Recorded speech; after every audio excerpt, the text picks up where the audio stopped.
അമ്മക്കിളി അങ്ങനെ യു കെയിൽ എത്തിയെങ്കിലും കാനഡയിലെ വിശേഷങ്ങൾ ഒത്തിരി ബാക്കിയുണ്ട്. അതെല്ലാം പുറകാലെ ഓരോ ദിവസമായിട്ട് അമ്മക്കിളി ഇടാം. ഇപ്പം വന്ന വിവരങ്ങളൊക്കെ പറയാം കേട്ടോ മക്കളെ.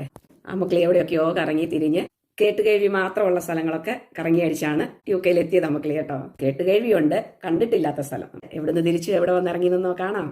ഇപ്പൊ നിങ്ങൾ വിചാരിക്കുമായിരിക്കും ഈ കേട്ടുകേഴ്വി മാത്രമുള്ള സ്ഥലം ഏതാ അമ്മക്കിളി പോയി കറങ്ങി അടിച്ച് വന്നെന്നാ.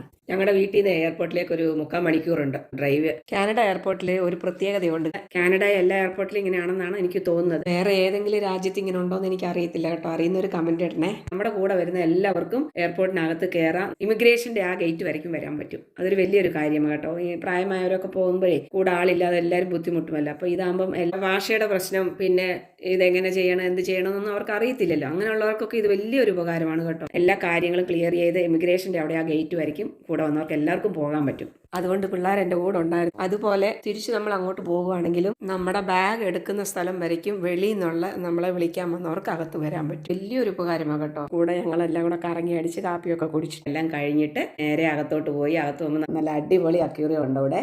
ഈ പ്രാവശ്യം എല്ലാം ക്രിസ്മസിന്റെ സമയമായതുകൊണ്ട് അടിപൊളി ക്രിസ്മസ് ട്രീ എല്ലാം വെച്ചിട്ടുണ്ട്. ക്രിസ്മസിന്റെ ഡെക്കറേഷൻ ആയിരുന്നു കൂടുതലും. എല്ലാം കണ്ടിട്ട് അതെല്ലാം ഒന്ന് അവിടെ നല്ല ഫോട്ടോ ഒക്കെ എടുത്തിട്ട് അടുത്ത ഫ്ലൈറ്റിന്റെ സമയമായപ്പോൾ നേരെ ഞാൻ ഗേറ്റിലേക്ക് പോയി. അവിടുന്ന് അമ്മക്കിളി എല്ലാ പ്രാവശ്യവും യു കെക്ക് വരുമ്പോൾ ഓരോ പ്രാവശ്യം ഓരോ റൂട്ട് വഴിയാണ് അമ്മക്കിളി വരാം. അമ്മക്കിളി വാൻകോവറിൽ നിന്ന് കയറി നേരെ ആംസ്റ്റർഡാമിലാണ് വന്ന് ഇറങ്ങിയത്. 9 hours ഉണ്ടായിരുന്നു. അത് കഴിഞ്ഞിട്ട് അവിടുന്ന് പിന്നെ ഇങ്ങോട്ട് കുറച്ച് സമയമുള്ളായിരുന്നു, 2 hours അത്രയേ ഉള്ളായിരുന്നു സമയം നമുക്ക്. പക്ഷെ എനിക്ക് ആംസ്റ്റർഡാമിൽ ഒരു 3.5 മണിക്കൂർ എനിക്ക് വെയിറ്റിംഗ് ഉണ്ടായിരുന്നു. അപ്പോൾ അവിടെ എല്ലാം ഒന്ന് ചുറ്റിക്കറങ്ങി. ഓരോ രാജ്യത്തിൽ ചെല്ലുമ്പോൾ ഓരോ വ്യത്യസ്തമായ കാര്യങ്ങൾ പലതും കാണാം. അതിൻ്റെ കൂടെ ഈ പ്രാവശ്യം എന്ന് വെച്ചാൽ ക്രിസ്മസ് ആയതുകൊണ്ട് ഓരോരുത്തർക്കും ഓരോ രീതിയിലാണ് ക്രിസ്മസ് ഡെക്കറേഷൻ. സമയമായപ്പോൾ നേരെ ആംസ്റ്റർഡാമിൽ നിന്ന് കയറി ഹീത്രൂ എയർപോർട്ട് വന്നിട്ട് അവിടെ നേരെ നമ്മൾ വീട്ടിലോട്ട് ഇങ്ങനെ പോരുമായിരുന്നു. അപ്പൊ അങ്ങനെയാണ് അമ്മക്കിളിയുടെ ഈ ട്രിപ്പ്.